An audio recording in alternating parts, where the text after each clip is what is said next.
નમસ્કાર, નિર્ભય ન્યૂઝની વેધર અપડેટમાં આપની સાથે હું મયુરી।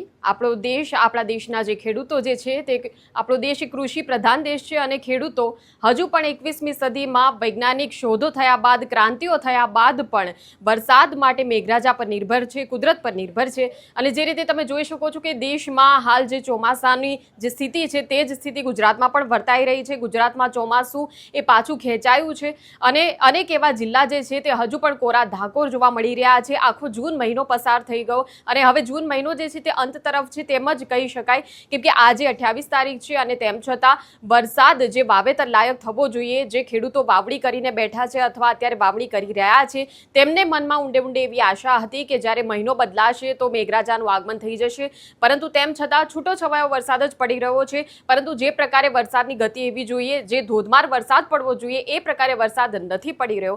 ત્યારે આ તમામ બાબતોને લઈને અત્યારે જાણીશું કે આગામી દિવસોમાં હવામાન વિભાગ દ્વારા કયા જિલ્લામાં વરસાદની આગાહી કરવામાં આવી છે અને જ્યારે નવો મહિનો શરૂ થવાનો છે, જુલાઈ મહિના માટે કેવા પ્રકારની આગાહી કરવામાં આવી છે। સાથે જ હવામાન નિષ્ણાત પરેશ ગોસ્વામી શું કહી રહ્યા છે, ખેડૂતોને શું સલાહ આપી રહ્યા છે, અત્યારે આ સ્થિતિમાં ખેડૂતોએ શું કરવાનું છે, તમામ વિગતો જાણીશું આ વિડીયોમાં। તો જે રીતે તમે જોઈ શકો છો કે આગાહી જે છે આજના દિવસની કે કયા કયા જિલ્લામાં વરસાદ પડવાનો છે, તો સ્થિતિ જે છે એ સૌરાષ્ટ્ર માટે એ જ પ્રકારની જોવા મળી રહી છે કે જે અગાઉ જે આગાહી કરવામાં આવી હતી હવામાન વિભાગ દ્વારા તે પ્રકારની, કેમ કે હજુ સુધી ઘણા એવા જિલ્લા છે કે જ્યાં વરસાદ પહોંચ્યો નથી। ઉત્તર ગુજરાતના પણ ઘણા એવા જિલ્લા છે કે જ્યાં હજુ સુધી વરસાદ પહોંચ્યો નથી, પરંતુ દક્ષિણ ગુજરાતમાં અસર જોવા મળી રહી છે અને જે સૌરાષ્ટ્રના જે દરિયાકાંઠાના વિસ્તારો છે ત્યાં જ અસર હવે જોવા મળી રહી છે। આજના દિવસની આપણે જ્યારે વાત કરીએ છીએ તો અમરેલી જિલ્લામાં વરસાદની આગાહી છે, ભાવનગર જિલ્લામાં વરસાદની આગાહી છે, ગીર સોમનાથમાં વરસાદની આગાહી જે છે અને તેની સાથે સાથે અનેક એવા જે જિલ્લા જે છે ત્યાં હજુ સુધી વરસાદ જે છે તે પહોંચ્યો નથી, પરંતુ તેમ છતાં જૂનાગઢ અને રાજકોટમાં છૂટાછવાયો વરસાદ જે છે તે જોવા મળી રહ્યો છે। પરંતુ મોરબી, સુરેન્દ્રનગર, જામનગર, દેવભૂમિ, દ્વારકા, પોરબંદર આ જે વિસ્તારો જે છે, જેમ સૌરાષ્ટ્રમાં થોડું ઉપરની તરફ આપણે જોઈ શકીએ છીએ, હજુ સુધી વરસાદની આગાહી નથી। કચ્છમાં પણ છૂટોછવાયો વરસાદ જે છે તે અમુક જ જિલ્લામાં જોવા મળ્યો હતો, પરંતુ એના પછી જે વાવેતર જે છે એ વાવેતરને લાયક વરસાદ હજુ થયો નથી।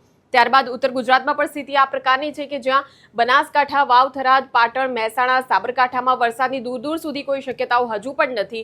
અરવલ્લીમાં પણ વરસાદની શક્યતાઓ નથી। શહેરી વિસ્તારોમાં તાપમાન ખાસ કરીને વધી રહ્યું છે, એ પણ એક મોટી સમસ્યા છે, કેમ કે લોકો જે છે શહેરીજનો આકરી ગરમી અને બફારાનો અનુભવ કરી રહ્યા છે। હજુ પણ બપોરના સમયે લોકો બહાર નીકળવાનું ટાળી રહ્યા છે। અમદાવાદ, ગાંધીનગર જેવા જે શહેરી વિસ્તારો છે ત્યાં હજુ વરસાદની આગાહી નથી। ખેડા, આણંદ જે છે ત્યાં હજુ વરસાદની આગાહી નથી અને સાથે જ પંચમહાલ, દાહોદ, જે મહીસાગર જે પટ્ટો જે છે મધ્ય ગુજરાતનો, ત્યાં પણ વરસાદની જે આગાહી જે છે તે નથી। એટલે જોવાનું એ જ રહેશે કે આ કઈ રીતે હવે આગામી સમયમાં જે મેઘરાજા જે છે મેઘરાજાનું આગમન થાય છે કે કેમ કે સિસ્ટમ તો બની જાય છે, પરંતુ એ સિસ્ટમ જે છે એ વરસાદી વાદળો નથી લાવી રહી।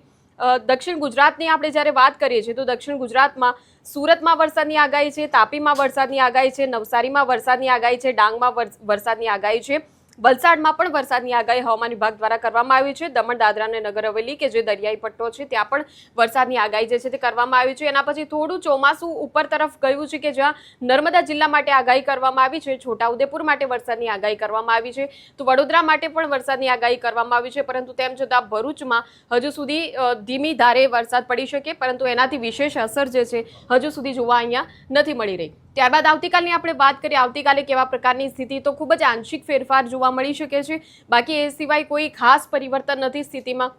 અમરેલી માટે વરસાદની આગાહી કરવામાં આવી છે, ભાવનગર માટે કરવામાં આવી છે, ગીર સોમનાથ માટે વરસાદની આગાહી કરવામાં આવી છે। એટલે જે દરિયાઈ વિસ્તારો છે સૌરાષ્ટ્રમાં તેનાથી આગળ જે છે ચોમાસું જે છે તે નથી પહોંચી રહ્યું, એટલે બિલકુલ આ કોરો ધાકોર પટ્ટો જે છે ગુજરાતનો હજુ પણ આપણે જોઈ રહ્યા છીએ। ત્યારબાદ સીધું દક્ષિણ ગુજરાતમાં, કેમ કે નીચે જે સિસ્ટમ બનેલી છે સુરત પાસે અને અરબ સાગરમાં એક સિસ્ટમ તો બનેલી છે, પરંતુ તેમ છતાં એ વરસાદની અસર જે છે તે નથી ઉપજાવી રહ્યા। એટલા માટે વડોદરા માટે આગાહી છે, છોટાઉદેપુર માટે વરસાદની આગાહી છે, નર્મદા જિલ્લા માટે આગાહી કરવામાં આવી છે, સુરત, તાપી, નવસારી, ડાંગ, વલસાડ, દમણ અને દાદરા નગર હવેલી, એટલે ફક્ત દક્ષિણ ગુજરાતમાં ચોમાસાની અસર જોવા મળી શકે છે। ત્યારબાદ સૌરાષ્ટ્રમાં જે જિલ્લા દરિયાઈ વિસ્તારોમાં છે એ જિલ્લામાં વરસાદ જે છે તે જોવા મળી શકે છે। એના સિવાય અન્ય જે જિલ્લા છે તેને વરસાદની હજુ સુધી રાહ જોવી પડશે.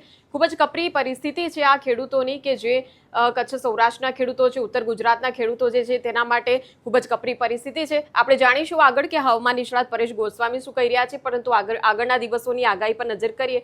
30 તારીખ એટલે જે છેલ્લો અંતિમ દિવસ જે છે જૂન મહિનાનો, એના પછી સ્થિતિ જે છે તે બદલાઈ રહી હોય તેમ લાગી રહ્યું છે. કેમ કે સૌરાષ્ટ્રમાં થોડું ચોમાસું આગળ વધ્યું છે. અમરેલી અને ભાવનગર માટે તો આગાહી છે, પરંતુ એના પછી વરસાદ બોટાદ સુધી પણ પહોંચ્યો હોય તેવું લાગી રહ્યું છે. હવામાન વિભાગે બોટાદ માટે આગાહી કરી છે, જૂનાગઢ માટે આગાહી કરી છે અને ગીર સોમનાથ જે દરિયાઈ વિસ્તાર છે દીવ માટે પણ આગાહી કરવામાં આવી છે.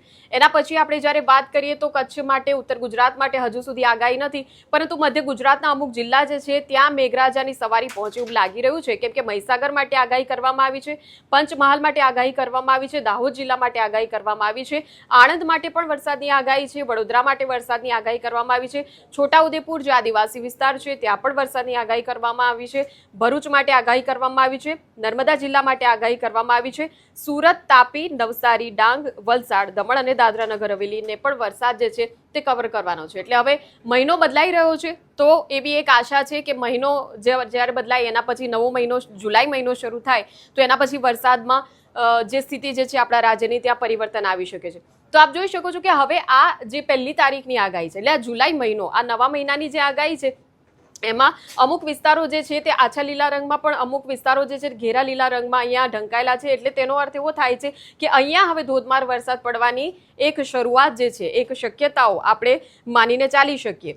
ખાસ કરીને દક્ષિણ ગુજરાતનો જે આખો વિસ્તાર છે ત્યાં બિલકુલ ધોધમાર વરસાદ જે છે તે આપણને જોવા મળી શકે છે. કે જ્યાં વડોદરા માટે આ પ્રકારની આગાહી છે, છોટાઉદેપુર, નર્મદા, ભરૂચ જે આદિવાસી તમામ વિસ્તારો છે ત્યાં ધોધમાર વરસાદ હવે વરસી શકે છે. સુરત, તાપી, નવસારી, ડાંગ, દમણ અને દાદરા નગર હવેલીમાં પણ ધોધમાર વરસાદ જે છે તે વરસી શકે છે. ગાજવીજ સાથે વરસાદ જે છે તે વરસી શકે છે. આણંદ માટે હળવા વરસાદની આગાહી છે. પંચમહાલ, દાહોદ, મહીસાગર, અરવલ્લી, એટલે ચોમાસું ધીરે ધીરે આગળ વધી રહ્યું છે, પરંતુ જોર જે છે તે ધીમું પડતું હોય તેમ લાગી રહ્યું છે. એટલે હળવા વરસાદની આગાહી છે. સાથે જ સૌરાષ્ટ્રમાં પણ પ્રગતિ લાગી રહી છે, કેમ કે રાજકોટ માટે આગાહી કરવામાં આવી છે, બોટાદ માટે આગાહી કરવામાં આવી છે, જૂનાગઢ માટે આગાહી કરવામાં આવી છે, અમરેલી જિલ્લો, ભાવનગર જિલ્લો, ગીર સોમનાથ માટે વરસાદની આગાહી કરવામાં આવી છે. એના પછી 2 તારીખની આપણે જ્યારે વાત કરીએ તો 2 તારીખનો જે આ માહિતી જે છે, આ નકશો જે છે, એને જોઈને ક્યાંક ખેડૂતોના મનમાં એક આનંદની લાગણી જોવા મળશે. જે પણ ખેડૂતો અત્યારે મને જોઈ રહ્યા છે, કેમ કે આખા ગુજરાતમાં વરસાદની અસર અહીંયા દર્શાવી રહ્યું છે. આ હવામાન વિભાગ દ્વારા જારી કરવામાં આવેલી માહિતી છે, જેમાં હવામાન વિભાગ એવું કહી રહ્યું છે કે હવે 2 તારીખ અને 3 તારીખ પછી ખૂબ જ એક પ્રગતિ જે છે તે જોવા મળવાની છે. મેઘરાજા સાર્વત્રિક વરસાદ જે છે તે વરસી શકે આખા ગુજરાતમાં તેમ લાગી રહ્યું છે. તો તમામ જે જિલ્લા જે છે, તમામ જિલ્લા માટે હવે વરસાદની આગાહી કરવામાં આવી છે. કચ્છ માટે આગાહી, મોરબી, સુરેન્દ્ર, જામનગર, દેવભૂમિ દ્વારકા, પોરબંદર, જૂનાગઢ, રાજકોટ, બોટાદ, અમરેલી, ભાવનગર, ગીર સોમનાથ માટે આગાહી છે.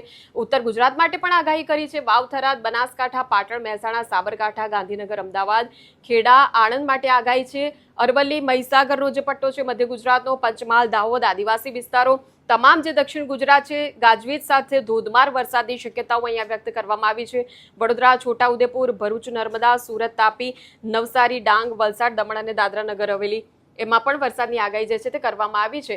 સાથે જ હવે 3જી તારીખની જે આગાહી છે, 3 જુલાઈની આગાહી, તે 3 જુલાઈની આગાહી પણ આ રીતની છે કે સ્થિતિમાં બિલકુલ પરિવર્તન આવી શકે છે. ગુજરાતના ગ્રામ્ય વિસ્તારોમાં હવે ધીરે ધીરે જે છે વાવણી લાયક વરસાદની, ધોધમાર વરસાદની શરૂઆત જે છે તે થઈ શકે છે. કેમ કે નવો મહિનો છે અને હવામાનમાં પરિવર્તન જે છે તેની શક્યતાઓ અહીંયા વ્યક્ત કરાઈ રહી છે. એટલે જે પ્રકારે મેં 2 તારીખ માટે જણાવ્યું, 2 જુલાઈ માટે, બિલકુલ 3 જુલાઈ માટે પણ આ જ પ્રકારની સ્થિતિ કે જ્યાં ધોધમાર વરસાદ જે છે તમામ જિલ્લામાં, ગુજરાતના તમામ જિલ્લામાં સાર્વત્રિક વરસાદની આગાહી આ પ્રકારે કરવામાં આવી છે. પરંતુ હવે પહેલા એ જોઈએ કે હવામાન નિષ્ણાત પરેશ ગોસ્વામી શું કહી રહ્યા છે. હાલના સમયે જે ખેડૂતો જે છે તે વાવેતર કરી રહ્યા છે અથવા વાવણી કરી ચૂક્યા છે અને વરસાદની રાહ જોઈ રહ્યા છે, એના માટે પરેશ ગોસ્વામી શું કહી રહ્યા છે તેના પર નજર કરી લઈએ.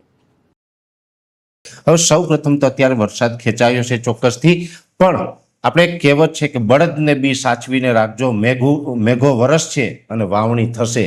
આ સૂત્ર આપણે યાદ રાખવાનું છે. બળદ અને બી આ સાચવીને રાખજો. હવે ટૂંક સમયની અંદર ચોમાસું છે આગળ વધશે અને આપણે વાવણી લાયક વરસાદ પણ થવાના છે. જેવી રીતે 28 થી 3 જુલાઈ વચ્ચે આપણે જે એક વાવણીનું અનુમાન આપ્યું છે એમાં બધાને વરસાદ થવાની શક્યતાઓ છે.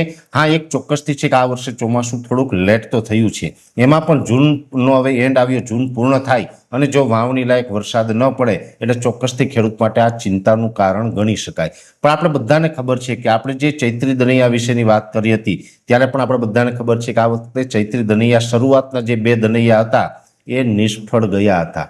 અને એ નિષ્ફળ ગયા હતા ત્યારે એક અનુમાન હતું કે શરૂઆતના 2 નક્ષત્ર છે એ પણ કદાચ તકલીફ કરાવી શકે છે. અને જે ચૈત્રી દનૈયા 2 નિષ્ફળ ગયા એનું પરિણામ પણ અત્યારે આપણે જોઈ રહ્યા છીએ. એટલે આમ જોવા જઈએ તો વિજ્ઞાન જાથાને બધું જે અંબાલાલ કાકા પટેલ ઉપર જે કહેતા હતા કે આવું બધું ખોટું છે, એવું નથી. આ વર્ષે આ એનું સીધું પ્રમાણ છે. ચૈત્રી દનૈયા ફેલ ગયા તો 2 નક્ષત્ર પણ અત્યારે ચોમાસાના ફેલ ગયા છે. પણ હવે બીજા દનૈયા સારા હતા એટલે હવે રાબેતા મુજબ પછી ચોમાસું જામશે. વરસ સાવ નબળું નથી થવાનું, કોઈ ચિંતા કરતા નહીં. બીજી વાત એ કરવાની છે, આમ તો વાવેતરના પેટર્નમાં ચેન્જ કરવો પડશે, પણ સૌપ્રથમ ગરમી, ઉકળાટ અને તાપમાન. હવે આમ જોવા જઈએ તો અત્યારે તાપમાન છે 32 થી 36 ડિગ્રીની રેન્જમાં ચાલી રહ્યું છે, પણ આપણે ભેજનું પ્રમાણ વધારે છે એટલે ગરમી, ઉકળાટ અને બફારો છે અસહ્ય થઈ રહ્યા છે, જેથી તાપમાન 32 થી 36 ડિગ્રીની રેન્જમાં હોવા છતાં ક્યાંક 40 ડિગ્રી જેવો આપણે અનુભવ થાય છે. અને આમ તો આપણે ઘણા સમયથી કહેતા હતા કે ગરમી, ઉકળાટ અને બફારો છે એ સંપૂર્ણ જૂન મહિના દરમિયાન જોવા મળશે. જુલાઈ મહિનામાંથી પછી થોડુંક આપણે રાહત મળશે. એ જ મુજબ જોવા જઈએ તો અત્યારે આપણે ગરમી, ઉકળાટ, બફારો ચાલી રહ્યા છે. તાપમાન 32 થી 36 ડિગ્રીની રેન્જમાં છે. આ તાપમાનમાં લગભગ 2 જુલાઈ 2026 થી તાપમાન ઘટી અને લગભગ એવું અનુમાન છે કે 30 ડિગ્રી કરતાં નીચે આવી જશે. એટલે જુલાઈ મહિનાના પ્રથમ અઠવાડિયામાં 2 જુલાઈથી તાપમાનમાં મોટો ઘટાડો થાય તેવી શક્યતાઓ છે. લગભગ 4 થી 5 ડિગ્રી તાપમાન નીચું આવી જાય તેવી શક્યતાઓ છે અને 30 ડિગ્રી કરતાં તાપમાન નીચું આવી જાય તેવી પૂરી શક્યતાઓ દેખાઈ રહી છે. સાથે ત્યાં સુધીમાં ચોમાસું પણ ગુજરાતની અંદર આવી ગયું હશે. એટલે 2 તારીખથી જ આપણે ગરમી, ઉકળાટ અને બફારામાંથી રાહત મળશે. ઘણા સમયથી ગરમી, ઉકળાટ, બફારો અને એકદમ ઊંચા તાપમાનમાં આપણે બધા હેરાન પરેશાન છે. આમાંથી 2 જુલાઈથી આપણે રાહત મળે તેવી શક્યતા હાલ દેખાઈ રહી છે. બીજી વાત છે પવનની. સામાન્ય રીતે જોવા જઈએ તો અત્યારે નૈઋત્યનું ચોમાસું રોકાયું છે અને પવનની ઝડપ પણ વધારે છે. જો કે આ ચોમાસું હવે 28 થી 3 જુલાઈમાં ગુજરાતની અંદર જામવાનું છે, પણ પવનની ઝડપ છે એ આપણે અત્યારે લગભગ એવરેજ 22 થી લઈને 26 કિલોમીટર પ્રતિ કલાકની ઝડપે પવન ચાલી રહ્યા છે. આ પવનની ઝડપ છે એ પણ ઘટવી જરૂરી છે. લગભગ લાગી રહ્યું છે કે 30 જૂન અથવા 1 જુલાઈથી પવનની ઝડપમાં ઘટાડો થશે. 22 થી 26ની સ્પીડનો જે પવન ચાલી રહ્યો છે એની જગ્યાએ લગભગ 14 થી લઈ અને 16 કિલોમીટર પ્રતિ કલાકની ઝડપ થઈ જશે. એટલે 1લી, 2જી તારીખથી અથવા તો 30 તારીખથી પવનની ઝડપમાં ઘટાડો થાય તેવી શક્યતાઓ દેખાઈ રહી છે. એટલે આ હતી હવામાનની માહિતી. સાથે આપણે વાવેતરની પેટર્નમાં કદાચ ફેરફાર અમુક ખેડૂતોએ કરવો જોઈએ, જેની અંદર જોવા જઈએ તો જે હવે જૂન મહિનામાં જે મિત્રોનો વાવણીનો વારો ન આવે, આપણે ઘણા સમયથી કહેતા હતા કે જેને જૂનમાં વાવણીનો વારો ન આવે અને જો જુલાઈમાં વાવેતર કરવાનું થાય તો લાંબા ગાળાના પાક ન વાવવા. મગફળી અને કપાસ ખાસ કરીને, જો કે એરંડા, તુવેર કે સોયાબીન વાવતા હોય એના માટે કોઈ ચિંતા નથી, પણ મગફળી અને કપાસના જે વાવેતર કરવા માંગતા હોય એ ખેડૂતોએ ખાસ ધ્યાન રાખવાનું છે કે બહુ લાંબા ટાઈમનો કપાસ કે બહુ લાંબા ટાઈમની મગફળી ન વાવવી. જુલાઈમાં વાવેતર થાય તો 90 દિવસે પાકે એવી ટૂંકા ગાળાની મગફળી મારી દ્રષ્ટિએ વાવવી જોઈએ. અને કપાસની અંદર પણ દિવાળી પછીથી જે કપાસ તૈયાર થઈ જાય એ પ્રકારના કપાસના બિયારણો વાવવા જોઈએ. આવું મારું વ્યક્તિગત અનુમાન છે. છતાં પણ ખેડૂત પોતાનો નિર્ણય છે પોતે કરી શકે છે. એટલે ખાસ કરીને ગરમી, ઉકળાટ, તાપમાન, પવન, વરસાદ અને પાક વિશેની ખૂબ અગત્યની માહિતી આપવાનો પ્રયત્ન કર્યો છે. તો નિર્ભય ન્યૂઝ પર આ જ પ્રકારે વેધર અપડેટ સતત અમે આપને આપતા રહીશું. આપ જોડાયેલા રહો અમારી ચેનલ સાથે. અમારી ચેનલને લાઇક, શેર અને સબસ્ક્રાઇબ કરવાનું ભૂલશો નહીં. નમસ્કાર.